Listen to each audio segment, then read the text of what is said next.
Hi friends, நம்ம MRB assistant surgeon Tamil eligibility எக்ஸாமோட paper discussion தான் பார்க்க போகிறோம். ஸோ இப்போ நம்ம டிஸ்கஸ் பண்ணுறது பார்த்திங்கன்னா மார்னிங் செஷனோட பேப்பர். ஸோ ஈவினிங் செஷன் நான் திரும்பியும் பார்க்குறேன். ஸோ மோஸ்ட்லி வந்து இந்த மார்னிங் செஷன் பேப்பர் வந்து எதை பேஸ் பண்ணி எடுத்திருக்காங்க அப்படின்னா, நம்ம 6th to 10th தமிழ் சமச்சீர் புக்கை பேஸ் பண்ணி தான் வந்து நம்மளுக்கு கொஷின்ஸ் எடுத்திருக்காங்க.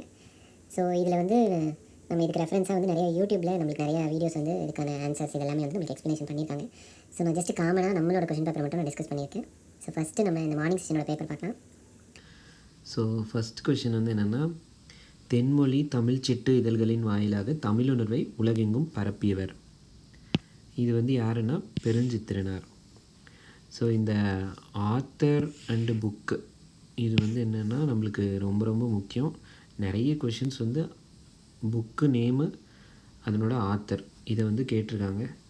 ஸோ இது வந்து நம்ம எல்லா புக்லேயுமே வந்து நூல்வெளி அப்படின்ற ஒரு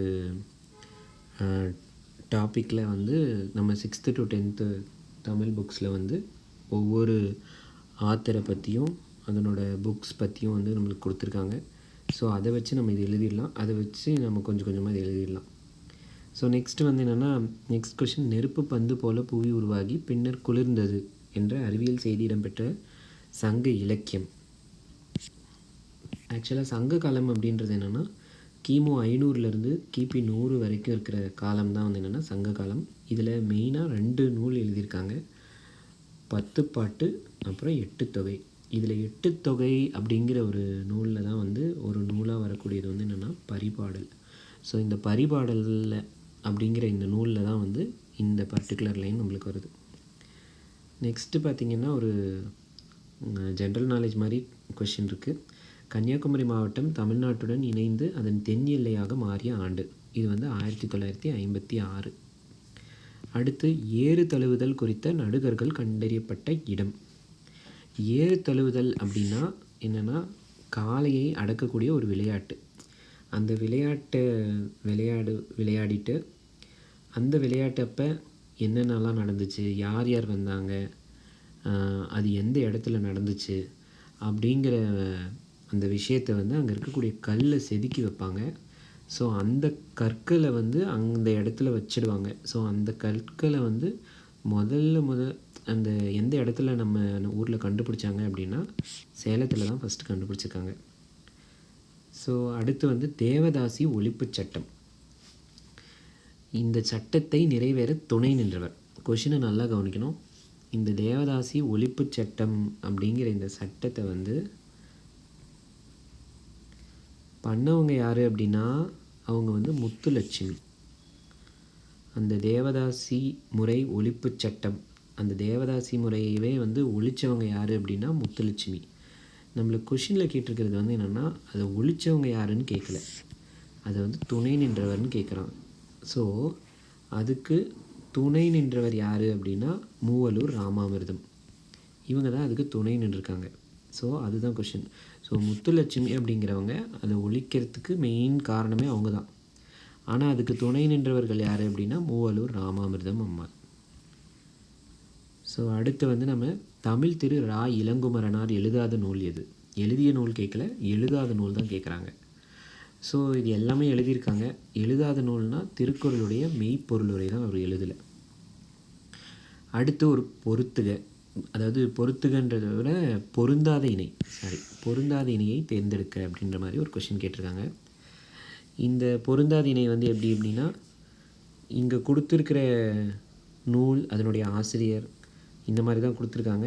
இது எல்லாமே பார்த்திங்கன்னா சாகித்ய அகாடமி விருது பெற்ற ஆசிரியர்கள் அவர்களுடைய நூல் இதை தான் கொடுத்துருக்காங்க. ஸோ இதில் எல்லாமே வந்து சாகித்ய அகாடமி விருது பெற்ற நூல் தான். ஒன்று மட்டும் என்ன அப்படின்னா ஆப்ஷன் சி, கல்யாண்ஜி சில இறகுகள் சில பறவைகள் அப்படிங்கிற ஒரு நூல். அந்த நூலை எழுதுனது வந்து யாருன்னா வண்ணதாசன். அது வந்து கல்யாண்ஜி அவரே எழுதலை. இந்த இடத்துல வந்து நான் சில சாகித்ய அகாடமி விருது பெற்ற நூல் அதனுடைய சிறுகதை எழுத்தாளர்கள் இது வந்து கிடச்சது நம்ம புக்ஸில் தான் இருக்குது, 6th to 10th புக்கில், அதை பார்த்துக்கோங்க. அடுத்து வந்து பொருந்தாததை, இன்னொரு பொருந்தாததை தேர்ந்தெடுக்க அப்படின்ற மாதிரி ஒரு கொஷின். இது என்ன அப்படின்னா இது எல்லாமே வந்து பெண்பார் புலவர்கள். அதில் யார் வந்து பெண்பார் புலவர்கள் இல்லை அப்படிங்கிறது தான் கொஷின். ஸோ இந்த கீரந்தையார் அப்படிங்கிறது தான் வந்து ஒரு ஆண்பார் புலவர். ஸோ அந்த ஆண்பார் புலவர் வந்து இதில் எக்ஸெப்ஷன். அடுத்து 9th கொஷின் வந்து புலி, வேம்பு முதலியவற்றின் நுனி பகுதிகளை குறிக்கும் சொல். நம்ம யூஸ்வலாக சொல்லுவோம் வேப்பங்கொழுந்து, புளி, அந்த மாதிரி புளி கொழுந்து இந்த மாதிரி சொல்லுவோம். ஆக்சுவலாக வந்து நம்ம இது நான் வந்து ரெஃபரன்ஸ் செக் பண்ணும்போது எனக்கு கிடச்சது வந்து இதுதான். கொழுந்து அப்படின்றதுக்கு அர்த்தமே வந்து என்னென்னா தாவரத்தின் நுனி பகுதிகளை குறிக்கும் சொல். ஓகேவா? ஸோ எல்லாத்துக்குமே வந்து நுனி, தாவரத்தோட நுனி பகுதி அப்படிங்கிறது வந்து ஒரு காமனான வேர்டு தான் வந்து இந்த கொழுந்து அப்படிங்கிறது. அதில் ஆனால் ஸ்பெசிஃபிக்காக வந்து இந்த புளி, வேம்பு இதுக்கு வந்து அவங்க முறி அல்லது கொழுந்து அப்படின்றத வந்து ஸ்பெசிஃபிக்காக அவங்க மென்ஷன் பண்ணுறாங்க. மீதியெல்லாம் ஒவ்வொன்று நெல், புல் இதுக்கு வந்து அதனோட கொழுந்து என்ன அப்படின்னா துளிர் இல்லைன்னா தளிர். அதே சோளம், கரும்பு, தென்னை, பனை அதனுடைய கொழுந்து எது அப்படின்னா குருத்து. கரும்பின் நுனி பகுதி கொழுந்தாடை. ஸோ இதெல்லாம் வந்து தெரிஞ்சுக்கிட்டேன். அடுத்து மேபி இது வந்து அடுத்த எக்ஸாமில் மேபி கேட்கலாம். ஸோ அதனால் இது வந்து இந்த விறகு, குச்சி இதை வச்சு ஒரு இது இருக்குது. ஸோ அதை வந்து தெரிஞ்சுக்கோங்க. அடுத்து 10th கொஷின் 1964 நோபல் பரிசுக்கு இணையான மகசேசே விருது MS சுப்புலட்சுமியின் இசைக்கு கிடைத்தது. மகசேசே விருது பெற்ற முதல் இசைக்கலைஞர் MS சுப்புலட்சுமி ஆவார். ஸோ 2 கூற்று கொடுத்துருக்காங்க. அதில் வந்து எது சரி எது தவறு அப்படின்றது நம்மளுக்கு தெரிஞ்சுக்கணும். இதில் வந்து என்னென்னா இது ரொம்ப கொஞ்சம் ட்விஸ்ட்டு தான். ஏன் அப்படின்னா கூற்று 1ல் வந்து என்னென்னா இவங்க தான் ஆக்சுவலாக சுப்புலட்சுமி அம்மையார். இவங்க மகசேசே விருது பெற்றிருக்காங்க. அதே மாதிரி மகசேசே விருது பெற்ற முதல் இசைக்கலைஞரும் இவங்க தான். ஆனால் இவங்க 1964 வாங்கலை, 1974 தான் வாங்கியிருக்காங்க. அதை இங்கே பார்த்தீங்கன்னா தெரியும். 1974 தான் இந்த விருது வந்து இவங்களுக்கு கிடச்சிருக்கு. ஸோ ஆக மொத்தம் நம்மளுக்கு கூற்று 1 வந்து தவறு, கூற்று 2 தான் சரி. So option C. அடுத்து 11வது கொஷின் அடிகள் நீரே அருளுக என்று கூறியவர். அடிகள் நீரே அருளுக அப்படின்னா இதில் நம்மளுக்கு ஒரு சின்ன க்ளூ பாயிண்ட் இருக்குது. அடிகள் அப்படின்னு வருது. ஸோ இங்கே நம்ம அடிகள் அப்படின்றது வருது. ஆக்சுவலாக என்னென்னா இந்த சீத்தலை சாத்தனார் அப்படிங்கிறவர் தான் வந்து என்னென்னா இந்த கண்ணகியோட கதையை இளங்கோவடிகள் கிட்ட சொல்லி அதை வந்து இளங்கோவடிகளை எழுத சொல்லியிருக்கார். ஸோ அதை தான் வந்து அடிகள் நீரே அருளுக அப்படின்னு சீத்தலை சாத்தனார் இளங்கோவடிகள் கிட்ட சொல்கிறார். ஸோ இது வந்து ஆப்ஷன் பி தான் ஆன்சர். அடுத்து சிலப்பதிகாரத்தில் வரும் தமிழ்நடை. சிலப்பதிகாரத்தில் வரும் தமிழ்நடை வந்து நிறைய இருக்குது. இதில் நிறைய கொடுத்துருக்காங்க. பட் நம்ம சின்ன வயசில் படிச்சிருப்போம். உரையிடையிட்ட பாட்டுடை செய்யுள், அதாவது உரைப்பாட்டு மடை.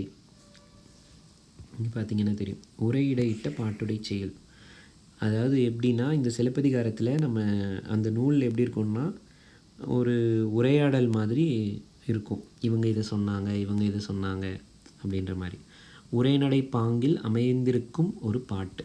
அதுதான் வந்து என்னென்னா உரைநடை பாட்டு. ஸோ சிலப்பதிகாரத்தில் வரும் தமிழ்நடை என்ன அப்படின்னா உரைப்பாட்டு மடை. ஓகேவா? அடுத்து 13வது கொஷின் செம்மை சான்ற காவிரி மாக்கள் என்று அமைச்சர்களை பாடியவர். ஆக்சுவலாக வந்து இந்த லைன் வந்து எங்கே வருது அப்படின்னா மதுரை காஞ்சி அப்படிங்கிற ஒரு நூலில் வருது. இதுவும் நம்ம தமிழ் புக்கில் தான் இருக்குது. செம்மை சான்ற காவிரி மாக்கள் என்று அமைச்சர்களை மாங்குடி மருதனார் போற்றுகிறார். இதுதான் மாங்குடி மருதனார். ஸோ இது வந்து மதுரை காஞ்சி அப்படிங்கிற ஒரு நூலில் இது எழுதியிருக்காங்க. இது வந்து வந்திருக்கு. ஸோ அடுத்து நம்ம பார்க்குறது வந்து என்னென்னா சங்க நூல்களுள் பண்ணோடு பாடப்பட்ட நூல். இதில் பண் அப்படின்னா இசைன்னு அர்த்தம். ஸோ இசையோடு பாடப்பட்ட நூல் என்ன அப்படின்னா சேம் பரிபாடல். ஓகேவா? ஸோ பரிபாடல்லேருந்து ஏற்கனவே நம்மளுக்கு ஒரு கொஷின் வந்தது. ஸோ பரிபாடல் 10 பாட்டு. அடுத்த கொஷின் வந்து 10 பாட்டில் குறைந்த அடிகளை உடைய நூல். ஆக்சுவலாக வந்து சங்ககால இலக்கியத்தில் நம்ம பார்த்துருப்போம் 8 தொகை 10 பாட்டு. இந்த 8 தொகையில் வந்து 8 நூல் இருக்கும்.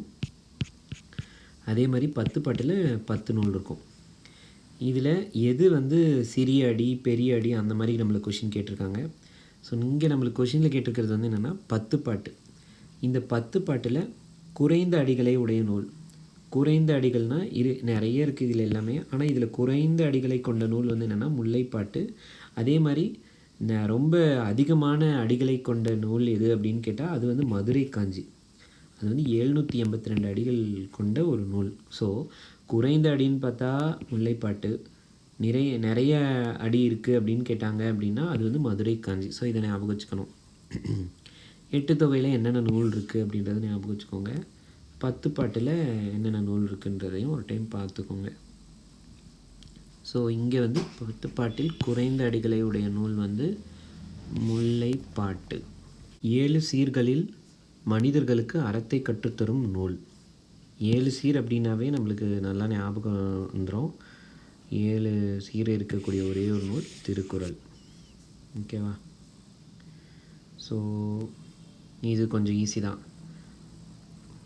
இப்போ இந்த நூலை நம்ம ஏற்கனவே பார்த்தோம் இல்லையா, அந்த 10 பாட்டு நூல் திருமுருகாற்றுப்படை, பெரும்பானாற்றுப்படை, சிறுபானாற்றுப்படை, இதனுடைய நூலுடைய ஆசிரியர்கள் வந்து நம்ம கொஞ்சம் தெரிஞ்சுக்கணும். ஓகேவா? ஸோ அடுத்து 17வது கொஷின். மான விரல்வேல் வைரியம் எனினே இவ்வடியில் வைரியம் என்ற சொல் குறிப்பது என்ன? அதுதான் இதில் வைரியம் அப்படின்ற சொல் குறிக்கிறது வந்து யாரை குறிக்குது அப்படின்னா கூத்தர் அப்படிங்கிறத தான் குறிக்குது.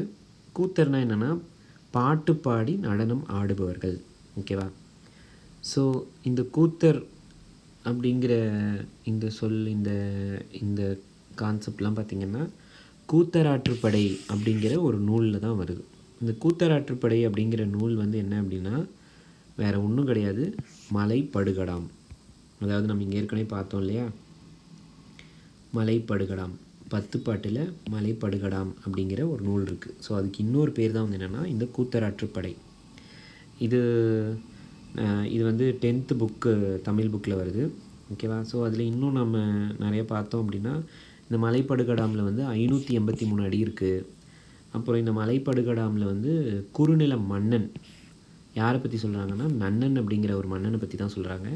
அப்புறம் மேபி இந்த கூத்தர்களின் உணவு அப்படின்னு மேபி கேட்கலாம். ஸோ நெய்யில் வெந்த மாமிசம், மாமிசத்தின் பொரியல், திணைச்சோறு, இதுதான் வந்து கூத்தர்களின் உணவு.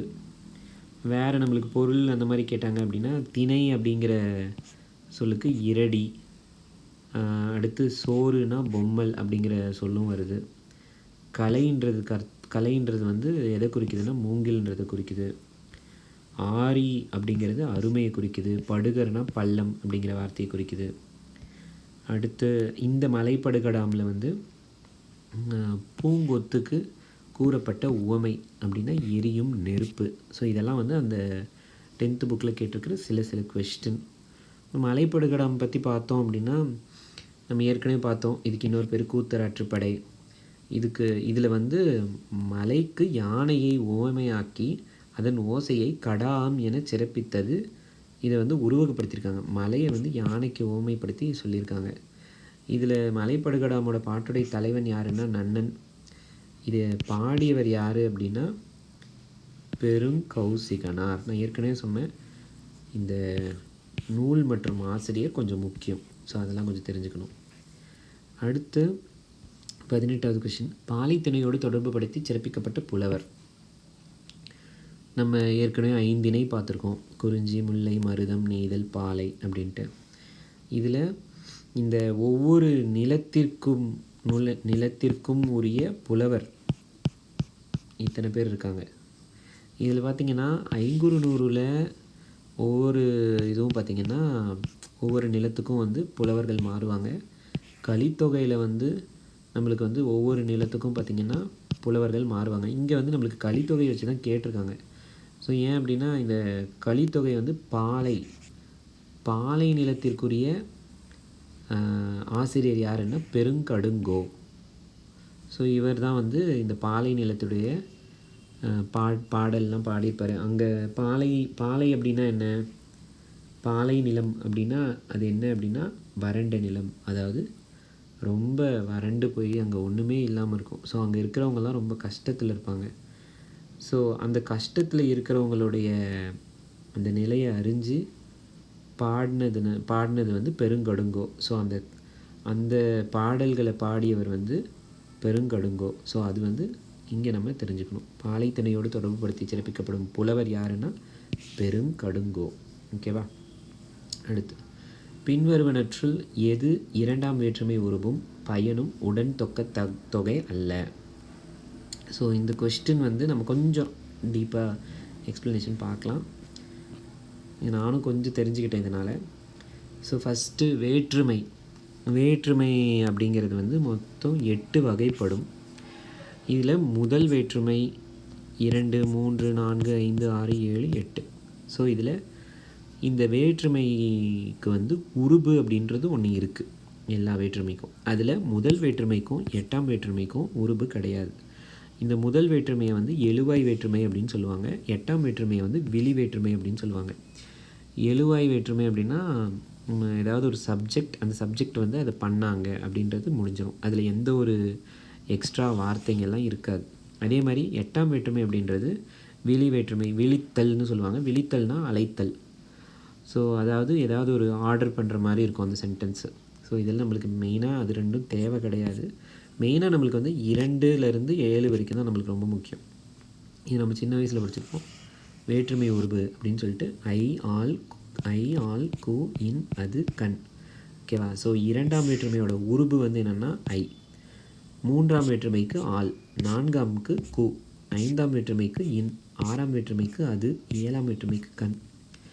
எக்ஸாம்பிள் இங்கே இருக்குது, இதை ஒரு டைம் பார்த்துக்கோங்க. அதாவது ஐன்றது வந்து ராமனை சீதை பார்த்தாள், ஆள்ன்றது வந்து ராமனால் வில் முறிக்கப்பட்டது, கு அப்படிங்கிறது ராமனுக்கு சீதையை மணமுடித்தனர், இன்னுன்றது குகனின் சிறந்த தொண்டர்கள் உண்டோ, அது ராமனது கைகள் அழகாக இருந்தது, கண் ராவணன் கண் இருந்த சீதையை ராமன் மீட்டான். ஸோ இதுதான் வந்து சென்டென்ஸ். ஸோ இந்த உருபுகளை வச்சு நம்ம அது எத்தனாவது வேற்றுமை அப்படின்றத கண்டுபிடிச்சிடலாம். இப்போ நம்மளுக்கு கொஷினில் கேட்டிருக்கிறது வந்து என்னென்னா 2ஆம் வேற்றுமை உருபும் பயனும் உடன் தொகை, இதை தான் கேட்டிருக்கான். ஸோ நம்மளுக்கு தெரியும் 2ஆம் வேற்றுமையோட உருபு வந்து என்ன அப்படின்னா ஐ. ஸோ இந்த ஐ உருபு இருக்கா, உருபும் பயனும்னா பயனிலை. ஸோ 2ஆம் வேற்றுமை உருபோட ஐ, பயனும்னா அதனுடைய பயனிலை, அதாவது ஒரு பயன்படக்கூடிய ஒரு சொல். உடன் தொக்க அப்படின்னா இரண்டும் சேர்ந்து மறைந்து வருவது, அதுதான் வந்து என்ன அப்படின்னா 2ஆம் வேற்றுமை உருபும் பயனும் உடன் தொகை. ஃபார் எக்ஸாம்பிள் நம்ம இங்கே பார்க்குறோம் பால் குடம் இருக்குது. இதை நம்ம பிரித்தோன்னா நம்ம பாலை குடம் அப்படின்னு சொல்லலாம். பாலை குடம் அப்படின்னு சொன்னால் நம்மளுக்கு பொருள் தராது. ஸோ இது வந்து 2ஆம் வேற்றுமை உருபு, நம்மளுக்கு ஐ வந்துருச்சா. அதனுடைய பயன், இதுதான் பயனிலை. உடைய அப்படிங்கிறது ஒரு பயனிலை. ஓகேவா? இங்கே ஒரு சொல் இருக்குது. ஸோ 2ஆம் வேற்றுமை உருபும் அதனுடைய பயனும் சேர்ந்து மறைந்து வருவது தான் நம்மளுக்கு 2ஆம் வேற்றுமை உருவும் பயனும் உடன் தொகை. இப்போ கொஷின் பார்க்கலாம். கொஷினில் வந்து எது வந்து இந்த 2ஆம் வேற்றுமை உருவும் பயனும் உடன் தொகை கிடையாதுன்னு நம்மளை கேட்குறாங்க. ஃபஸ்ட்டு காய்குலை கமுகு அப்படின்னா ஒரு பாக்கு மரம். இது வந்து நம்ம குலையை நம்ம எடுத்தோம் அப்படின்னா காயை உடைய குலை, கொலை அப்படின்றது சொல்லுவாங்க. வாழை கொலை அந்த மாதிரி இருக்கிறத வந்து சொல்லுவாங்க. ஸோ பாக்கு மரத்தில் அந்த காய் வந்து கொலையாக இருக்குது அப்படின்றது தான் நம்மளுக்கு சொல்கிறாங்க. அடுத்து பூக்கொடி வள்ளினா பூக்களை உடைய கொடி அந்த மாதிரி சொல்லுவாங்க. பூக்களை உடைய கொடி, வள்ளினாலே அதுக்கு அர்த்தம் வந்து கொடி தான். அடுத்து பார்த்திங்கன்னா முத்து தாமம் அப்படின்னா மாலைன்னு அர்த்தம். ஸோ முத்தை உடைய மாலை. ஸோ ஆக மொத்தம் நம்மளுக்கு இது எல்லாமே பார்த்திங்கன்னா நம்மளுக்கு வந்து 2ஆம் வேற்றுமை உருபும் பயனும் உடன் தொகைன்னு தெரிஞ்சது. அப்போ எது மிஸ்டேக் அப்படின்னு பார்த்தா தாழ் பூந்துரை அப்படிங்கிறது தான் வந்து என்னென்னா இது கிடையாது. அது வந்து என்னென்னா வினைத்தொகை. அதாவது வினைத்தொகைனா 3 காலத்தையும் குறிக்கும். தாழ்ந்த பூந்துரை, தாழ்கின்ற பூந்துரை, அப்புறம் தாழும் பூந்துரை அப்படின்றது குறிக்கும். ஸோ இது வந்து இந்த தாழ் பூந்துரை அப்படிங்கிறது வந்து இது கிடையாது. ஸோ அதுதான் ஆன்சர். அடுத்து 20வது கொஷின், பொருந்தாத இணையை தேர்ந்தெடுக்கவும். இங்கே வந்து பார்த்திங்கன்னா ஓமைப்படுத்தி சொல்லியிருப்பாங்க. இதில் வந்து தாமரை மலரை வந்து விளக்கு மாதிரி இருக்குது அப்படின்னு சொல்லுவாங்க. மேகத்தோட கம்பேரிசன் எதுக்குன்னா மத்தளத்தோடு இருக்கும். மேகம் வந்து இடி இடிக்குது, மத்தளம் சவுண்டு கேட்குற மாதிரி இருக்கும் அப்படின்னு சொல்லுவாங்க. அடுத்து குவளை மலர்னால் அல்லிப்பூவை தான் சொல்லுவாங்க, வெள்ளை அல்லிப்பூ. அதை வந்து கண்கள் மாதிரி இருக்குது அப்படின்றது சொல்லுவாங்க. ஆனால் இந்த நதியை சோலை அப்படின்றது கூட ஓமைப்படுத்தியிருக்க முடியாது, அதுக்கும் சம்மந்தமே கிடையாது. ஸோ இதுதான் வந்து பொருந்தாத இணை. அடுத்து இது வந்து பொருள் கூறுக மாதிரி தான் இருக்கும். இந்த ஒரே ஒரு சொல்லு கொடுத்து அதனுடைய பொருள் எது வந்து பொருந்தாதது அப்படின்னு கேட்குறாங்க. ஸோ இது மூணுமே கரெக்டு தான். உயர்வு, மை, அஞ்சனம், நை, இழிவு. ஆனால் இந்த வவ் அப்படின்றது பார்த்திங்கன்னா புல் கிடையாது. வவ் அப்படிங்கிறது வந்து என்னென்னா அதனுடைய பொருள் வந்து பறித்துக்கொள் இல்லைனா பிடுங்கிக்கொள் அப்படின்னு சொல்லுவாங்க. அப்படி இல்லைனா வவ்வுனா அது நாய் குறைக்கும் சத்தம் அப்படின்னு நம்ம சொல்லலாம். ஸோ அது வந்து 21. அடுத்து நம்ம பார்க்குறது வந்து என்னென்னா பிரித்தெழுதுக. பிரித்தெழுதுகள் வந்து நம்ம ஒரு சொல்ல பிரித்தோம் அப்படின்னா நம்மளுக்கு வந்து பொருள் தரணும். இப்போ பாட்டு இசைத்து அப்படின்னா பாட்டு கூட்டல் இசைத்து. மற்றதெல்லாம் பார்த்திங்கன்னா பொருள் எதுவும் தராது. ஸோ அதனால் பாட்டு இசைத்து அப்படின்றத பிரித்து பார்த்தா நம்மளுக்கு பாட்டு கூட்டல் இசைத்து வரும். ஸோ சி தான் ஆன்சர். அடுத்து இந்த மாதிரி ஒரு இங்கிலீஷ் லெட்டர்ஸ் கொடுத்து இங்கிலீஷ் வார்த்தையை கொடுத்து நம்ம டிரான்ஸ்லேட் பண்ணுற மாதிரி இருக்கும். ஸோ அந்த மாதிரி ஒரு கொஷின் கேட்டிருக்காங்க. ஸோ காப்பிய இலக்கியம் என்பதற்கு இணையான ஆங்கில சொல் வந்து என்ன? கிளாசிக்கல் லிட்ரேச்சர்னால் பாரம்பரிய இலக்கியம், எப்பிக் லிட்ரேச்சர்னால் தான் காப்பிய இலக்கியம், டிவோஷனல்னால் பக்தி, ஃபோக்னா நாட்டுப்புற இலக்கியம். ஸோ இதுக்கு ஆன்சர் வந்து எப்பிக் லிட்ரேச்சர், காப்பிய இலக்கியம். இங்கே வந்து சிலது கிடச்சது. இது வந்து நம்ம 6th to 10th புக்ஸில் இருக்கிற சில வேர்ட்ஸ். பின்வருவனவற்றுள் தவறான மரபுத்தொடர் சொற்றொடரை காண்க. ஸோ இது நிறைய எல்லாருக்கும் தெரிஞ்ச சில வார்த்தைகள் நான் கொடுத்துருக்கேன். அதாவது பறவைகளோட சத்தத்தை வச்சு, அப்புறம் மக்களோட கூட்டத்தை வச்சு, அனிமல்ஸோட கூட்டத்தை வச்சு, அனிமல்ஸ் போடுற சவுண்டை வச்சு, அப்புறம் நம்ம சாப்பிட்றத வச்சு நிறைய வந்து மரபுத்தொடர் இருக்குது. ஸோ அதில் சிலது வந்து நான் இங்கே கொடுத்துருக்கேன், இதை படிச்சுக்கோங்க. இங்கே ஆக்சுவலாக என்னென்னா மரத்தில் இருந்த கூகை அலறியது நம்ம இங்கே படிச்சிருப்போம். கூகை அப்படிங்கிறது வந்து என்னென்னா ஆந்தை. இந்த ஆந்தை வந்து அலறியதுன்றது தப்பு. ஆக்சுவலாக அது வந்து குளரும் அப்படிங்கிறது தான் கரெக்டு. ஸோ அதுதான் வந்து தப்பான மரபுத்தொடர். மற்றதெல்லாம் வண்டு ரீங்காரமிட்டது, குரங்கு அலப்பியது, எருது எக்காலமிட்டது எல்லாமே கரெக்டு தான். இங்கே சிலது வந்து நான் கொடுத்துருப்பேன் இந்த இடத்துல, இது இல்லாதது எக்ஸ்ட்ரா கூட படிச்சுக்கோங்க. அடுத்து 25வது கொஷின் என்னென்னா சரியாக பொருந்தியுள்ள வேர்ச்சொல் அப்படின்றது என்ன அப்படின்னா, இப்போ ஒரு செடிக்கு வேர் எவ்வளோ பேஸாக இருக்கோ அதே மாதிரி தான் நம்ம ஒரு வாக்கியத்தில் ஒரு சொல்ல அந்த ஒரு சொல்லை பிரித்தா அதுக்கு மேலே அதை பிரிக்கவே முடியாது. அதுதான் அதனோட பேஸே. ஸோ அந்த மாதிரி இருக்கக்கூடிய ஒரு சொல் தான் வந்து என்னென்னா வேர்ச்சொல். இதே மாதிரி நம்மளுக்கு பின்னாடி ஒரு கொஷின் வரும். ஸோ ஃபஸ்ட்டு இதை பார்ப்போம். இது 8th தமிழ் புக்கில் இந்த கொஷின்ஸ் இருக்குது. வாலிய அப்படிங்கிற இந்த சொல்லுக்கு எது வேர்ச்சொல்லாக இருக்கும் அப்படின்னா வால். இதுதான் வந்து என்னென்னா ஆன்சர். இங்கே நிறைய சொல் கொடுத்துருக்கேன், அதையும் ஒரு டைம் பார்த்துக்கோங்க. பின்னாடி வந்து இதை பற்றி கொஞ்சம் டீட்டெயிலாக டிஸ்கஸ் பண்ணுவோம். சரி, அடுத்து வாக்கியம். வெண்ணிலா உரை படித்தால் அப்படிங்கிறது என்ன தொடர் அப்படின்னு கேட்குறாங்க. ஸோ இதை வந்து நம்ம கொஞ்சம் டீட்டெயிலாக பார்ப்போம். ஸோ இதில் வினை அப்படின்ற இதுதான் நம்ம பார்க்குறோம். வினையோட வகைகள்னு பார்த்தா தன்வினை, பிறவினை, செய்வினை, செயல்பாட்டு வினை. தன்வினை, பிறவினை பேர்லேயே இருக்குது. தன்வினை அப்படின்னா தானே செய்யும் செயல். அதாவது ஒரு செயலை செய்கிறோம், அந்த செயலை செய்கிறது மூலமாக அதனோட பலன் யாருக்கு கிடைக்கும்னா அது செய்பவருக்கே கிடைக்கும். அதுதான் வந்து தன்வினை. ஃபார் எக்ஸாம்பிள், அவன் திருந்தினான். யார் திருந்தினாங்க? அவன் தான் திருந்தினான். செயல் வந்து என்னென்னா திருந்தினான். அந்த செயலால் வரக்கூடிய பயன் யாருக்கு கிடைக்கிது? அவனுக்கு தான் கிடைக்கிது. ஸோ தன்வினை. பிறவினை அப்படின்றது வந்து என்னென்னா இன்னொருத்தரை வச்சு செய்யக்கூடியது. ஒரு செயலை செய்கிறதன் மூலமாக அதனுடைய பயன் அவருக்கு கிடைக்காது, அதனோட பயன் இன்னொருத்தருக்கு கிடைக்கும். அதுதான் வந்து என்னென்னா பிறவினை. ஃபார் எக்ஸாம்பிள், தமிழரசன் கற்பித்தார், பாடத்தை கற்பித்தார்னு வச்சுக்கலாம். இப்போ தமிழரசன் கற்றுக் கொடுத்துட்ருக்காரு. இப்போ தமிழரசனுக்கு அதனுடைய பயன் கிடைக்கல. யாருக்கு அவர் கற்றுக் கொடுத்துட்ருக்காரோ அவருக்கு தான் அதனுடைய பயன் கிடைக்கிது. ஸோ அதுதான் பிறவினை. அடுத்து இந்த செய்வினை, செயல்பாட்டு வினை, இது ரெண்டுத்தை பற்றியும் நம்ம கொஞ்சம் தெரிஞ்சுக்கணும். ஏன் அப்படின்னா இதுக்கு ஒரு ஃபார்மெட் இருக்குது. செய்வினை அப்படின்னா எழுவாய், அதாவது எழுவாய்னா அந்த செய்யக்கூடிய ஒருத்தர் தான் வந்து எழுவாய், செயலை செய்பவர் தான் எழுவாய். ஓகேவா? அடுத்து செய்யப்படு பொருள், அது கூட பயனிலை. அதாவது எப்படின்னா இது வந்து சப்ஜெக்டு, இது வந்து ஆப்ஜெக்டு, இது verb. So subject, object, verb இந்த மாதிரி வந்து ஃபார்மெட்டில் வரணும். ஃபார் எக்ஸாம்பிள் நம்ம ஒரு சென்டென்ஸ் சொல்கிறேன். ராமு உணவு உண்டான். இதில் அதே மாதிரி இன்னொன்று தெரிஞ்சுக்க வேண்டியது என்னென்னா, இந்த செய்யப்படு பொருளில் ஐ இருக்கிற மாதிரி வரும். அதாவது இந்த ஃபஸ்ட்டு நம்ம பார்த்த சென்டென்ஸில் பார்க்கலாம். ராமு உணவு உண்டான். ராமுன்றது வந்து சப்ஜெக்ட், எழுவாய். உணவுன்றது வந்து ஆப்ஜெக்ட், செய்யப்படு பொருள். அந்த செய்யப்படு பொருளில் ஐன்றது சேர்ந்து வர மாதிரி இருக்கணும். ராமு உணவை. ஓகேவா? இது வந்து வெர்பு, பயனிலை, உண்டான். ஸோ ராமு உணவை உண்டான்.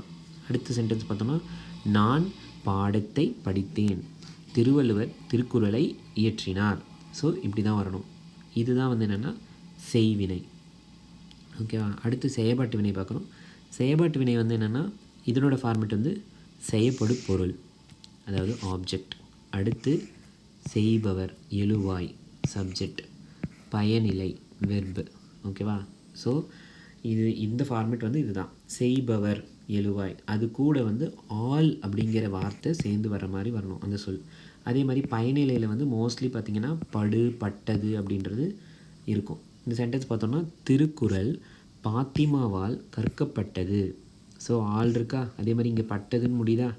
அடுத்த சென்டென்ஸ், புத்தகம் ராமுவால் படிக்கப்பட்டது. ஆள் வருது, பட்டது வருது. ஸோ இதுதான் இந்த 4 சென்டென்ஸை வச்சு நம்ம, இதுதான் மெயின். ஸோ இதில் வந்து அந்த சென்டென்ஸ் வந்து வினை வகைகள் நம்ம தெரிஞ்சுக்கணும். இதில் சிலது நான் கொடுத்துருக்கேன். இது வந்து நம்ம தமிழ் புக்ஸில் இருக்கிறது தான். ஸோ இப்போ அந்த கொஷின்ஸ் நம்ம பார்த்தோம் அப்படின்னா ஈஸியாக நம்ம இது பண்ணிடலாம். வெண்ணிலா உரை படித்தால். ஸோ வெண்ணிலா உரை படித்தால் அப்படிங்கிறது வந்து என்னென்னா, வெண்ணிலா அப்படின்றது சப்ஜெக்ட், அதாவது எழுவாய். உரை அப்படிங்கிறது வந்து ஆப்ஜெக்ட், அதாவது செய்யப்படு பொருள். படித்தால் அப்படிங்கிறது வந்து வெர்பு, பயனிலை. ஸோ எழுவாய், செய்யப்படு பொருள், பயனிலை. இந்த ஃபார்மேட்டில் இருந்தால் நான் என்ன சொன்னேன், அது வந்து செய்வினைன்னு சொன்னேன். ஓகேவா? அடுத்து சேம் அதே மாதிரி ஒரு கொஷின். பொன்னன் திருந்தினான். பொன்னன் திருந்தினான். நான் ஏற்கனவே சொன்னேன், தன்வினைன்னா ஒருத்தர் செய்யக்கூடிய செயலால் அவருக்கே அந்த பயன் கிடைக்கணும். ஸோ அதுக்கு பேர் தான் தன்வினை. ஸோ இங்கே யார் திருந்தினாங்க? பொன்னன். அந்த பொன்னனுக்கு தான் அதனோட பயன் கிடைக்குது. ஸோ அதனால் இது தன்வினை. அடுத்து பெயர் சொல். இந்த பெயர் சொல்லில் வந்து நிறைய வகைகள் இருக்குது. பெயர் சொல்லுடைய வகைகள் அப்படின்னு நம்ம போட்டோம் அப்படின்னா யூடியூப்பில் நிறைய வீடியோஸ் வருது. நிறைய பேர் சூப்பராக நடத்தியிருக்காங்க. இதை வந்து தெரிஞ்சுக்கோங்க. பெயர் சொல் வகையறிக. கரியன் அப்படிங்கிற பெயர் சொல் அதனுடைய வகை. கரியன் அப்படின்னா கருமையான நிறத்தினை உடையவன் அப்படின்னு சொல்லுவாங்க. இது வந்து நம்மளுக்கு ஏற்கனவே ஒரு டிஎன்பிஎஸ்சி எக்ஸாம், டெட் எக்ஸாம் அந்த மாதிரி ஏதோ ஒரு இயரில் கேட்டிருக்காங்க. ஸோ அதே தான் இங்கேயும் ரிப்பீட் ஆகிருக்கு. ஸோ கரியன் அப்படிங்கிறது வந்து ஒரு நிறத்தை குறிக்கக்கூடிய ஒரு சொல். அது வந்து ஒரு பண்பை குறிக்கக்கூடிய ஒரு சொல். ஸோ அதனால் இது ஒரு பண்பு பெயர். அதே மாதிரி இன்னொன்று கேட்டிருக்காங்க, ஆதிரையான் அப்படின்றது. ஆதிரையான் அப்படின்றது வந்து என்னென்னா ஒரு காலப்பெயர். ஏன் அப்படின்னா ஆதிரை அப்படின்னா நாள்னு அர்த்தம். ஸோ நாளை குறிக்கிறதுனால இது ஒரு காலப்பெயர். அடுத்து கருவேலங்காடு. இதனுடைய வகையும் பார்த்திங்கன்னா இடுகுறி சிறப்பு பெயர். இதுவும் வந்து அந்த வீடியோ பார்த்திங்கன்னா உங்களுக்கு நல்லா புரியும். ஸோ அடுத்து நம்ம பார்க்குறது வந்து என்னென்னா பொருந்தாத இணை. இது வந்து என்னென்னா ஒரு சொல்லு கொடுத்துட்டு அதனுடைய பொருள் கேட்குறாங்க. ஸோ அப்படிப்பட்டது தான் வந்து பொருந்தாத இணை கேட்குறாங்க. கேண்மை அப்படிங்கன்னா நட்புன்றது நம்மளுக்கு தெரியும். தார்னா மாலை, கவரின்னா சாமரை. சாமரைனா இந்த அரசர்கள், அப்புறம் கோயிலில் போனோம்னா கோயிலில் சாமிக்கு வந்து ஒரு தூரிகை மாதிரி இருக்கும், அதை வச்சு ஆட்டிக்கிட்டு இருப்பாங்க. சாமிக்கு வந்து விசிறி விட்டுட்ருப்பாங்க. அது ஒரு விசிறி மாதிரி இருக்கும். அதுதான் வந்து என்னென்னா சாமரை. கவரின்னு அதுக்கு இன்னொரு பேர் இருக்குது. முனிவுன்றது வந்து என்னென்னா கோபம்னு சொல்லுவாங்க. ஸோ முனிவுன்றது தான் வந்து இங்கே தப்பான ஒரு வார்த்தை. அடுத்து 31. இதுக்கு மேலே நிறைய பொறுத்துக்க தான் இருக்கும். So easy. இதில் பார்த்திங்கன்னா இதில் வந்து இலக்கணத்தை தான் நம்மளுக்கு கேட்டிருக்காங்க. ஸோ இதுக்கு முன்னாடி இதை தெரிஞ்சுக்கிறதுக்கு முன்னாடி நம்மளுக்கு என்னென்னா எதுகை, மோனை, ஏய்புன்னா என்னென்னு தெரியணும். ஸோ எதுகை அப்படின்னா ஒரு சென்டென்ஸ் இருக்குது அப்படின்னா அதில் வரக்கூடிய இரண்டாம் எழுத்து ஒரே மாதிரி வந்துச்சுன்னா அது வந்து எதுகை. மோனை, மோ ஃபார் மு. ஸோ மோனைனா முதல் எழுத்து ஒரே மாதிரி வர்றது வந்து மோனை. இயைபுன்னா கடைசி எழுத்து ஒரே மாதிரி வர்றது. இதுதான் வந்து நம்மளுக்கு தெரிஞ்சுக்க வேண்டியது. இப்போ பார்த்தோம் அப்படின்னா ஃபஸ்ட்டு தித்திக்கும் முத்திக்கனியே ரெண்டாவது எழுத்து ஒரே மாதிரி இருக்குது. ஸோ ரெண்டாவது எழுத்து ஒரே மாதிரி இருக்கிறதுனால இது வந்து என்ன அப்படின்னா எதுகை. அடுத்து முத்திக்கனியே முத்தமிழே. இதில் முதல் எழுத்தும் ஒரே மாதிரி இருக்குது, ரெண்டாவது எழுத்தும் ஒரே மாதிரி இருக்குது. ஸோ இங்கே எதுகையும் இருக்குது, மோனையும் இருக்குது. முதல் எழுத்து வர்றதுனால அது வந்து மோனை, இரண்டாம் எழுத்து வந்துச்சுன்னா அது எதுகை. ஓகேவா? ஸோ இங்கே எதுகை, மோனை ரெண்டுமே இருக்குது. அடுத்து விண்ணப்பம் விளம்ப கேள். முதல் எழுத்து மட்டும்தான் ஒரே மாதிரி இருக்குது. ஸோ அதனால் அது வந்து மோனை மட்டும்தான். அடுத்து வண்ணங்கள் 100 உடையாய் வனப்பு 8 உதையாய். ஓகேவா? ஸோ இதில் முதல் எழுத்து ஒரே மாதிரி இருக்குது ப்ளஸ் கடைசி எழுத்து ஒரே மாதிரி இருக்குது.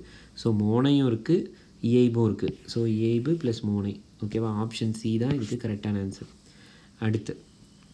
அடுத்து வந்து சில திட்டங்கள் மற்றும் அதனுடைய அது சம்மந்தமாக இருக்கக்கூடிய பெண்கள் அவங்களுடைய பேரை கொடுத்துருக்காங்க. இங்கே ஈவேரா நாகம்மை அவங்க யாருன்னு பார்த்தா பெரியாரின் மனைவி. ஓகேவா? ஸோ அவங்க வந்து இலவச கல்வி உதவி திட்டம். அடுத்து சிவகாமி அம்மையார். இவங்க யார் அப்படின்னா இவங்க அறிஞர் அண்ணாவோட தாய். ஸோ அவங்க வந்து என்னென்னா கல்வி உதவி திட்டம். அடுத்து கோத்தாரின்றது ஒரு கல்விக்குழு. அடுத்து சாரதா அப்படின்றது குழந்தை திருமண தடுப்பு சட்டம். ஸோ இது நம்ம தெரிஞ்சுக்கணும். இதெல்லாம் வந்து ஜென்ரல் நாலேஜ் மாதிரி தான். அடுத்து இது வந்து இந்த மரபு பெயர் மாதிரி வருது. ஸோ அதை நம்ம தெரிஞ்சுக்கோங்க. இங்கே நான் இது கொடுத்துருக்கேன். இதில் வந்து சிலது கொடுத்துருக்கேன். இதுக்கு வந்து சிலது வந்து நம்ம தெரிஞ்சுக்கணும்.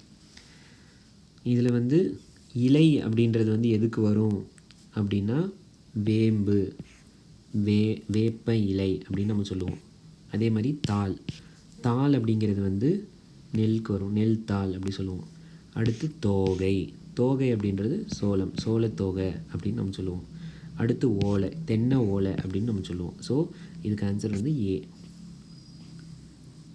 இது வந்து 8th ஸ்டாண்டர்ட் புக்கில் நம்மளுக்கு கொடுத்துருக்காங்க. ஸோ இது வந்து நம்ம டேட் நம்ம தெரிஞ்சுக்கணும். உலக ஈர நாள் அப்படிங்கிறது வந்து என்னைக்கு அப்படின்னா பிப்ரவரி 2. உலக ஓசோன் நாள் அப்படிங்கிறது வந்து செப்டம்பர் 16. உலக இயற்கை நாள் அது வந்து அக்டோபர் 3. உலக வனவிலங்கு நாள் வந்து அக்டோபர் 6. இதில் தெரிஞ்சுக்கோங்க. அடுத்து இது வந்து 6th புக்கில் இருக்குது. அதாவது இந்த பூவினுடைய நிலைகள் 7 நிலை இருக்குது மொத்தம். இந்த பிக்சரில் பார்த்திங்கன்னா தெரியும். இந்த 7 நிலைகளில் வந்து இந்த டயக்ராம்லேயே நம்மளுக்கு வந்து கொடுத்துருப்பாங்க. இந்த டயக்ராம் அப்படியே புக்கில் இருக்குது 6th புக்கில்.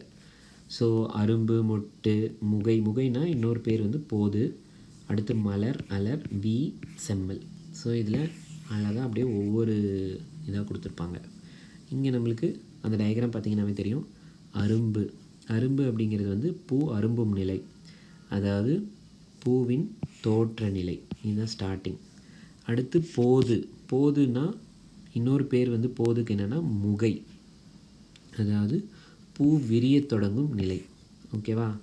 அடுத்து மலர் வந்து என்ன அப்படின்னா பூவின் மலர்ந்த நிலை.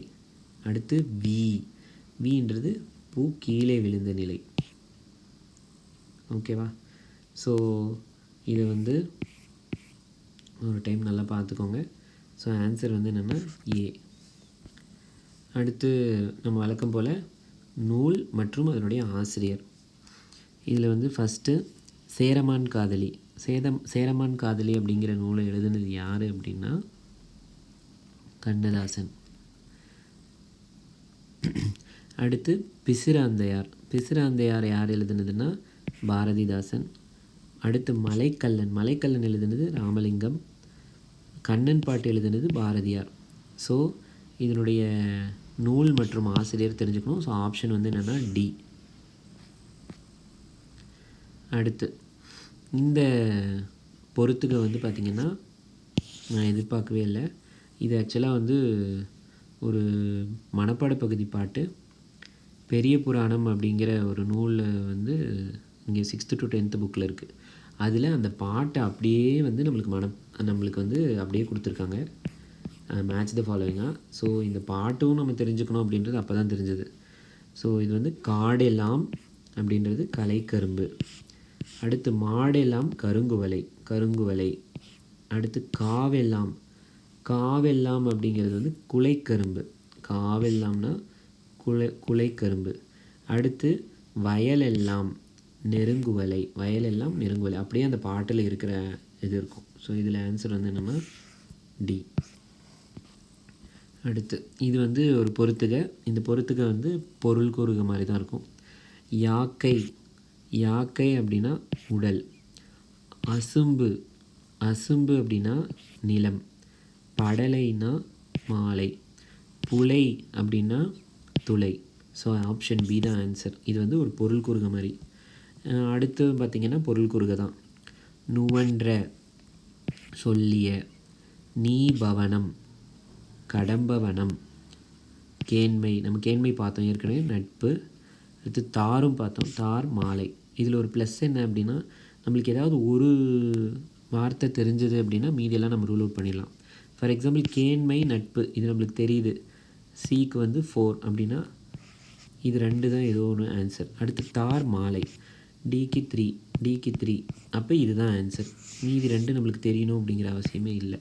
ஸோ அதை வச்சு நம்ம ரூல் அவுட் பண்ணிடலாம். அடுத்து வந்து இங்கேயும் வந்து ஆசிரியர் வந்து அதிகமாக கேட்குறாங்க. ஸோ அதை வந்து கொஞ்சம் நம்ம தெரிஞ்சுக்கணும். இங்கே வந்து ஆசிரியருடைய சிறப்பு பெயர் மற்றும் இயற்பெயரை வச்சு நம்மளுக்கு பொறுத்துக்க கேட்டிருக்காங்க. ஸோ பெருஞ்சித்திரனார் அவர் வந்து அவருடைய இயற்பெயர் துரைமாணிக்கம். முடி அரசன் அவருடைய பெயர் துரைராசு. தாராபாரதி அவருடைய இயற்பெயர் ராதாகிருஷ்ணன். அடுத்து வாணிதாசன் அவருடைய இயற்பெயர் அரங்கசாமி. ஸோ ஆப்ஷன் பி தான் ஆன்சர். அடுத்து இங்கேயும் வந்து ஆத்தர் ப்ளஸ் அதனுடைய நூல். முல்லைப்பாட்டு எழுதுனது யார் அப்படின்னா நப்பூதனார். மலைப்படுகடாம் நம்ம முன்ன பார்த்தோம், மலைப்படுகடாம் வந்து பெருங்கௌசிகனார். அடுத்து மதுரை காஞ்சியும் நம்ம பார்த்தோம், மதுரை காஞ்சி எழுதுனது யார் அப்படின்னா மாங்குடி மருதனார். அடுத்து பெரும்பானாற்றுப்படை அது வந்து கடியலூர் உருத்திருங்கண்ணனார். இதுக்கு ஆப்ஷன் டி தான் ஆன்சர். அடுத்து இங்கேயும் பாருங்கள் அதே ஆத்தர் தான். ஆத்தர் வந்து ரொம்ப ரொம்ப முக்கியம். முன்றுரை அரையனார் இவர் என்ன எழுதினாருன்னா பழமொழி 400. காரி ஆசான் சிறுபஞ்ச மூலம். ஔவையார் மூதுரை, இது நம்மளுக்கு தெரியும், மூதுரை எழுதுனது ஔவையார் நம்ம சின்ன வயசுலேருந்து படிச்சுட்ருக்கோம். அடுத்து நப்பூதனார் முல்லைப்பாட்டு, இங்கே ஆப்ஷன் ஏ தான் ஆன்சர். அடுத்து இதுவும் பார்த்திங்கன்னா இப்போ நான் சொல்கிறது வந்து 8th புக்கில் கேட்ட ஒரு பொறுத்துக, 8th புக்கில் இருக்குது. இது வந்து என்ன அப்படின்னா கலித்தொகை அப்படிங்கிற ஒரு நூலோட அந்த நூலில் இருக்கிறத அப்படியே வந்து நம்மளுக்கு மேட்சாக கேட்டிருக்காங்க. இந்த கலித்தொகை 100 எழுதுனது அதாவது தொகுத்தவர் யாருன்னா நல்லந்துவனார். இது பார்த்திங்கன்னா அந்த திணைக்குரிய ஆத்தர் இதெல்லாம் இருக்கும். ஓகேவா? ஸோ அதில் எத்தனை பாடல் இருக்குது அப்படின்றதையும் நம்ம பார்த்துக்கலாம். ஸோ மொத்தம் கலித்தொகையில் வந்து 150 பாடல்கள் இருக்குது. அதாவது மொத்தமாக 149. அதில் கடவுள் வாழ்த்தோடு சேர்த்துனா நம்மளுக்கு 150 பாடல்கள் இருக்குது. ஓகேவா? ஸோ இதில் பார்த்திங்கன்னா அந்த பாட்டு இருக்கும், இதுதான் அந்த கலித்தொகையில் வரக்கூடிய பாட்டு. இதை அப்படியே வந்து நம்மளுக்கு மேட்ச் ஃபாலோயிங்கில் கேட்டிருக்காங்க. ஓகேவா? ஸோ இது நம்ம தெரிஞ்சுக்கணும். செறிவுன்னா கூறியது மறாமை. நிறை மறை பிறர் அறியாமை. முறை அப்படின்னா கண் ஓடாது உயிர் வவுள். பொறை போற்றாரை பொறுத்தல். ஸோ இது அதனோட மேட்ச் த ஃபாலோயிங் அந்த நூலில் அப்படியே இருக்கிறத நம்மளுக்கு கேட்டிருக்காங்க. ஆப்ஷன் பி தான் இதனோட ஆன்சர். அடுத்து பொறுத்துக வந்து இலக்கண குறிப்பு. இலக்கண குறிப்பில் வந்து என்ன அப்படின்னா வெறி, ஆடுங்கிளை, வாயில், முன்னீர். ஸோ இந்த இலக்கண குறிப்பில் வந்து நிறைய இருக்குது. இந்த இலக்கண குறிப்பில் சிலது மட்டும் நம்ம இங்கே பார்க்குறோம். வெறி, வெறி அப்படின்னா ஈல முடியுது. ஸோ ஈல முடிகிறதுனால இது வந்து சொல்லி செயலவிடை. அடுத்து ஆடும் கிளை. ஆடும் கிளை அப்படிங்கிறது வந்து என்னென்னா, இதை பிரித்தா ஆடும் கிளை. அதாவது இந்த ஆடும் அப்படிங்கிறது வந்து ஒரு எச்சவினை, முடிவு பெறலை. ஓகேவா? அந்த கிளைன்றது ஒரு பெயர் சொல். ஸோ ஒரு முடிவு பெறாத ஒரு சொல் இருக்குது. அதாவது அதே மாதிரி இது காலத்தை குறிக்கும். ஆடும் கிளை, ஆடுகின்ற கிளை, அந்த மாதிரி வரும். ஸோ இது வந்து பெயரெச்சம், பெயரெச்ச தொடர். அடுத்து வாயில். வாயில் அப்படின்றது வந்து என்னென்னா இலக்கணப்போலி. ஏன் இலக்கணப்போலி அப்படின்னா, இலக்கண நெறியோட அமையாமல் இருக்கக்கூடிய ஒரு சில சொல் இருக்கும். அந்த சொல் அது இலக்கண நெறியோடு இல்லைனாலும் அதை அக்செப்ட் பண்ணிக்கிறோம். ஸோ ஆக்சுவலாக வந்து அதனுடைய இலக்கண சொல் வந்து இல்வாய். அந்த இல்வாயின்றது தான் வந்து இலக்கண நெறியோடு அமையப்பெற்ற ஒரு சொல். ஆனால் அதை வந்து வாயில் அப்படின்றத வந்து அந்த நெறி இல்லைனாலும் அதை வந்து நம்ம ஏற்றுக்கிறோம், வாயில் அப்படின்றது. ஸோ இது ஒரு இலக்கணப்பொலி. அதே மாதிரி தான் நகர்ப்புறம், புறநகர், தசை, சதை, இது எல்லாமே வந்து இலக்கணப்பொலி. அடுத்து முன்னீர். முன்னீர்ன்றது வந்து என்னென்னா ஒரு பண்புத்தொகை. இந்த பண்புத்தொகையை பற்றி கொஞ்சம் பார்ப்போம். ஆக்சுவலாக வந்து பண்பு குறிக்கிறது தான் வந்து ஒரு பண்புத்தொகை. அந்த பண்பு என்னென்னவாக இருக்கலாம் அப்படின்னா, ஒரு நிறமாக இருக்கலாம், வடிவமாக இருக்கலாம், சுவையாக இருக்கலாம், ஒரு அளவாக இருக்கலாம். அது ஒரு நிறமாக இருக்குது அப்படின்னா, ஃபார் எக்ஸாம்பிள் வெண்கரடி பிரித்தா வெண்மை கூட்டல் கரடி. வெண்மைனா அது ஒரு நிறம், வெள்ளை நிறம் அப்படின்னு. வடிவம்னா அது ஒரு ஷேப், வட்டக்கோடு, அதாவது வட்டமாக இருக்கக்கூடிய ஒரு கோடு. ஸோ வட்டம் அப்படிங்கிறது ஒரு ஷேப். அடுத்து சுவைனா புளிச்சாறு. ஃபார் எக்ஸாம்பிள் நம்ம புளிச்சாறு என்ன, புளிப்பான ஒரு சாறு. ஓகேவா? புளிப்புன்றது சுவை. அடுத்து அளவு, மூவேந்தர். எக்ஸாம்பிள் மூவேந்தர்னால் என்ன, அதை பிரித்தா 3 வேந்தர்கள், 3 அரசர்கள் அப்படின்னு வரும். அதாவது 3 அப்படிங்கிறது ஒரு அளவு. ஓகேவா? அதே மாதிரி இதை இன்னொரு விதமாக நம்ம கண்டுபிடிக்கலாம். இதை ரெண்டுத்தையும் இப்போ ஒரு சொல் கொடுத்துருக்காங்க அப்படின்னா அதை பிரித்தா நம்மளுக்கு மை விகுதி வரணும். ஃபார் எக்ஸாம்பிள் செந்தமிழ், செம்மை குட்டல் தமிழ், நெடுந்தேர், நெடுமை குட்டல் தேர். அதே மாதிரி இப்போ வேறு ஒரு சொல் இருக்குது, அதை ரெண்டுத்தையும் நம்ம பிரித்து பார்த்தோம் அப்படின்னா அது நடுவில் ஆகிய அப்படிங்கிற ஒரு வேர்டும் நம்மளுக்கு கிடைக்கும். செங்காந்தல், அதாவது செம்மையாகிய காந்தல், இன்சுவை, இனிமையாகிய சுவை. ஸோ இதெல்லாம் இருந்துச்சுன்னா அது பண்புத்தொகை. இங்கே என்ன, முன்னீர்னா என்ன, 3 நீர். அதாவது 3 நீர்னால் 3 வகையான நீர். 3 அப்படிங்கிறது ஒரு அளவு. ஸோ அளவுன்றதுனால அது பண்புத்தொகை. ஓகேவா? அடுத்து பொறுத்துகை. இது வந்து ஒரு பொறுத்துகை. இதே மாதிரி இலக்கண குறிப்பு தான். இது வந்து என்ன அப்படின்னா, ஃபஸ்ட்டு உழவன். உழவன் அப்படிங்கிறது வந்து என்னென்னா வினையால் அணையும் பெயர். வினையால் அணையும் பெயர் அப்படின்றத நம்ம எப்படி கண்டுபிடிக்கணும்னா, இப்போ ஒரு தொழிலை யார் செய்கிறாங்களோ அந்த செய்கிறவங்களை குறிக்கிறது தான் வந்து என்னென்னா வினையால் அணையும் பெயர். இங்கே உழவு தொழிலை செய்கிறது யார், உழவன். ஸோ ஒரு தொழிலை செய்யக்கூடிய ஒருத்தர் குறிக்கிறதுனால அது ஒரு வினையால் அணையும் பெயர். அடுத்து அலைக்கடல். இந்த அலைக்கடல் அப்படிங்கிறது வந்து வினைத்தொகை. வினைத்தொகை அப்படிங்கிறது வந்து என்னென்னா ஒரு 3 காலத்தையும் குறிக்கும். அது வந்து ஒரு முடிஞ்சு போன ஒரு சென்டென்ஸ் தான் கிட்டத்தட்ட. அதாவது எப்படின்னா, 3 காலத்தை எப்படி குறிக்கும்னா, அலைகின்ற கடல், அலையும் கடல், அலைந்த கடல். ஸோ அந்த 3 காலத்தையும் குறிக்கும். அதே மாதிரி இதெல்லாம் சில எக்ஸாம்பிள்ஸ். ஊறுகாய், ஊறும் காய், ஊறுகின்ற காய், ஊறிய காய். அந்த மாதிரி நம்ம இதை 3 காலத்தையும் நம்ம அந்த இடத்துல நம்ம யூஸ் பண்ணோம்னா நம்மளுக்கு வந்து அது வந்து கிடைக்கும். ஸோ அப்படி இருந்ததுன்னா அது வினைத்தொகை. இதை பற்றி டீட்டெயிலாக வேணும்னா புக்ஸ்லேயும் இருக்குது. இல்லைனா வந்து இலக்கண குறிப்புன்னு போட்டிங்கன்னா நிறைய வீடியோஸ் நம்மளுக்கு யூடியூப்பில் நிறைய சூப்பராகவே எடுக்கிறாங்க. ஸோ அது தெரிஞ்சுக்கோங்க. அடுத்து வால்ன்றது வந்து என்னென்னா, பார்த்தோன்னே தெரியும் இது வந்து ஒரு வேர்ச்சொல். ஆக்சுவலாக வந்து என்ன அப்படின்னா, இங்கே வினையடி அப்படின்னு சொல்லியிருப்பாங்க. ஆக்சுவலாக என்னென்னா வினையடி, வேர்ச்சொல், அடிச்சொல் எல்லாமே ஒன்றே தான். ஆக்சுவலாக வந்து ஒரு சொல்லினுடைய பிரிக்க முடியாத ஒரு சொல் தான் வந்து என்ன அப்படின்னா வேர்ச்சொல். ஓகேவா? ஸோ பிரிக்க முடியாத அடிப்படையான சொல். இது வந்து இந்த வேர்ச்சொல் வந்து கட்டளையாகவும் இருக்கும், இல்லை ஏவல் சொல்லாகவும் இருக்கும். ஓகேவா? ஃபார் எக்ஸாம்பிள் படித்தான் அப்படிங்கிறதுல வேர்ச்சொல் வந்து படி, கேட்டான்றது கேள், வந்தான்னா வான்றது தான் வேர்ச்சொல். ஸோ அதுதான் வந்து வேர்ச்சொல். அடுத்து முத்துப்பல் அப்படிங்கிறது வந்து என்னென்னா உருவகம்னு இங்கே கொடுத்துருக்காங்க. ஆக்சுவலாக வந்து செக் பண்ணதில் அது வந்து உவமை தொகை. இந்த உவமை தொகைக்கும் உருவகமுக்கும் என்ன வித்தியாசம் அப்படின்னா, ரெண்டுமே கிட்டத்தட்ட ஒரு கம்பேரிசன் மாதிரி தான். பட் இந்த உவமை தொகையில் வந்து என்னென்னா, ஒரு பொருளை நம்ம கம்பேர் பண்ணுறோம் அப்படின்னா, அந்த கம்பேர் பண்ணுற இது வந்து ரொம்ப உயர்ந்த ஒரு இதாக இருக்கும். ஆக்சுவலாக வந்து முத்துப்பல்லில் வந்து முத்துன்றது ஒரு உயர்ந்த இதாக நம்ம வச்சுப்போம். அதாவது முத்து போன்ற ஒரு பல் அப்படின்ட்டு. உருவகமில் வந்து ஆக்சுவலாக இங்கே உருவகம் எப்படி கொடுத்துருக்கணும்னா, பல் முத்து அப்படிங்கிறது தான் கொடுத்துருக்கணும். ஸோ இது வந்து இங்கே வந்து நம்மளுக்கு வேறு எதுவும் ஆப்ஷன் இல்லை. ஸோ முத்துப்பல் அப்படிங்கிறது தான் வந்து என்னென்னா உருவகம். ஸோ ஆப்ஷன் பி தான் இங்கே ஆன்சர். அடுத்து ஒலி வேறுபாடு அறிந்து பொறுத்துக. இந்த லா நா வச்சு நம்மளுக்கு வந்து வேறுபாடு நம்ம கண்டுபிடிக்கணும். அதை வச்சு தான் நம்ம பொறுத்துக பண்ணுறோம். ஸோ இதில் மோஸ்ட்லி வந்து பொருள் கூறுக அந்த மாதிரி தான் இருக்கும். அல்லல் அப்படின்னா என்னென்னா துன்பம். அல்லல் அப்படின்றது வந்து இன்னொன்று என்னென்னா அள்ளுதல், அதாவது சேற்றை அள்ளுதல், சேறு அப்படிங்கிறதே அதுக்கு மீனிங் தான். அடுத்து கணை கணை. கணை அப்படிங்கிறது வந்து என்ன அப்படின்னா கணை, அதாவது கணைன்றது வந்து என்னென்னா ஒலி, குதிரை கணைத்தது அப்படின்னு சொல்லுவோம். அடுத்து கணை. கணை அப்படின்றது வந்து என்னென்னா அம்பு குறிக்கக்கூடிய ஒரு சொல். ஸோ சி தான் ஆன்சர். அடுத்து இங்கேயும் பார்த்திங்கன்னா அதே மாதிரி தான் அந்த ஒலி வேறுபாடு. ஓகேவா? இது வந்து பொருள் கூறுக மாதிரி தான். அரண் அப்படின்னா அது சிவனை குறிக்கக்கூடிய ஒரு சொல், அரண்.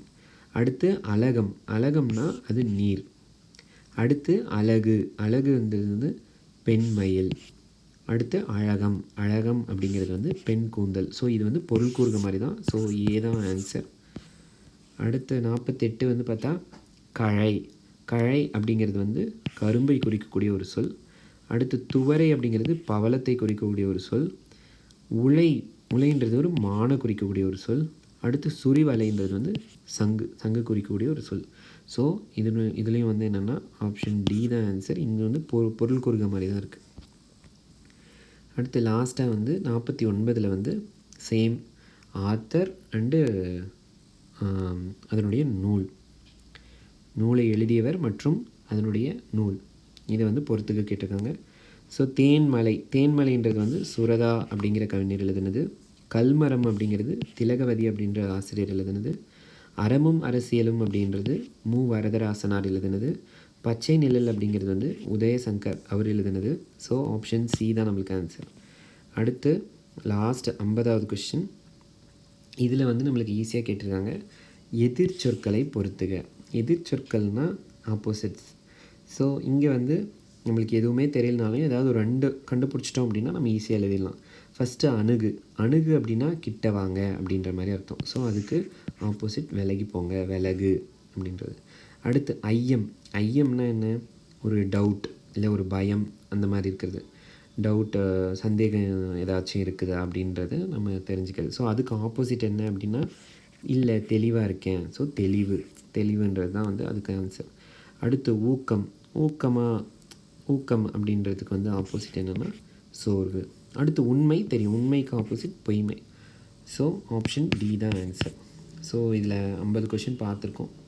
ஸோ 50 கொஸ்டின் வந்து முடிஞ்ச அளவுக்கு எனக்கு ஓரளவுக்கு ஈஸியாக இருக்கிறது ப்ளஸ் கஷ்டமாக இருந்தது எல்லாமே இதில் நான் ஓரளவுக்கு கவர் பண்ணியிருக்கேன். ஸோ இதே ஃபார்மேட்டில் தான் வரும். ஸோ ஃபஸ்ட் பேப்பர் முடிஞ்சது, செகண்ட் பேப்பரில் பார்க்கலாம். Thank you so much.